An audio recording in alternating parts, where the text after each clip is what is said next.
अब समय आ गया है। तो सर क्या कुछ कोई और रणनीति को स्पष्ट करना चाहिए? देखिए, अगली रणनीति अब क्या है? रणनीति होगी तो पार्टी, देखिए आपकी राष्ट्रीय कार्यकारिणी बन गई, प्रदेश के भी बहुत जल्दी पदाधिकारी बन जाएंगे। मैं आपको भरोसा दिलाता हूँ, किसान, नौजवान, महंगाई, बेरोजगारी के मुद्दे पर और जिस तरीके से उत्तर प्रदेश को धोखा दिया है बीजेपी के लोगों ने, वो तमाम सवाल हम लोग जनता के बीच में उठाते रहेंगे। और सोचिए, आज G20 हो रहा है, यही बीजेपी के लोगों ने कहा था कि सांड और जानवर सड़क पर नहीं दिखेंगे।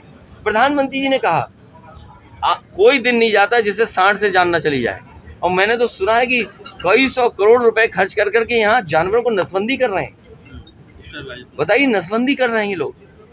जिन जानवरों की रक्षा करनी चाहिए थी, हनुमान जी हम देखते हैं, बंदरों में हम हनुमान जी देखते हैं, बताओ उनकी नसबंदी कर रही बीजेपी के लोगों को। इसीलिए मैंने कहा ये रिलीजियस साइंटिस्ट हैं, ये रिलीजियस साइंटिस्ट ऐसे हैं, ऐसे एक्सपेरिमेंट करते हैं, खुद बुराई करें तो कुछ नहीं, अगर कोई दूसरा कुछ कह देगा तो उस पर आरोप लगा देंगे। ये sir, all India Muslim personal law board कह रहा है कि किसी भी धार्मिक ग्रंथ का अपमान नहीं होना चाहिए। आज लखनऊ में मीटिंग चल रही है। मैं मुस्लिम भाइयों का धन्यवाद देता हूँ, और यही समाजवादियों की हमेशा सोच रही है, और यही भारतीय संस्कृति है, यही भारतीय परंपरा है कि हमने हर एक को एक्सेप्ट किया है, हम किसी को अपमानित नहीं कर रहे हैं। इसीलिए मैंने कहा कि भगवान विष्णु से लेकर के जितने भगवान हैं अवतार, उन सब का हम लोग मानते हैं, उन सब का सम्मान करते हैं, जितने भी ग्रंथ हैं उन सब का मानते हैं। लेकिन कुछ चीज़ों के लिए हमने मुख्यमंत्री जी को छोड़ दिया है, बीजेपी को छोड़ दिया है, वो एक्सप्लेन कर दें, हमसे कोई सवाल नहीं पूछेंगे। हिंदुत्व वर्सेस जातीय पॉलिटिक्स क्या दिखती है सर? नहीं, देखो ये मत बोला करो, नहीं सर, इसको इस तरह की भाषा नहीं बोला करते।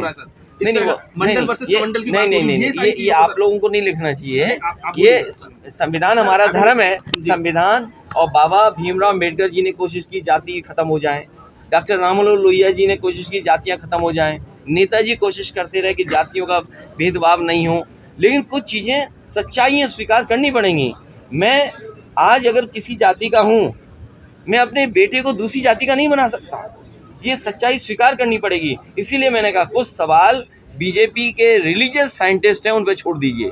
जो रिलीजियस साइंटिस्ट हैं वो बताएंगे कि शूद्र कौन है, वो डिफाइन करेंगे।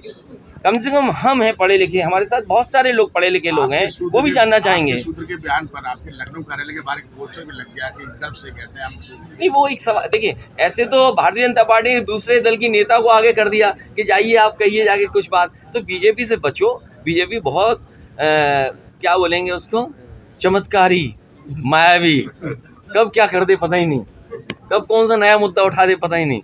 आप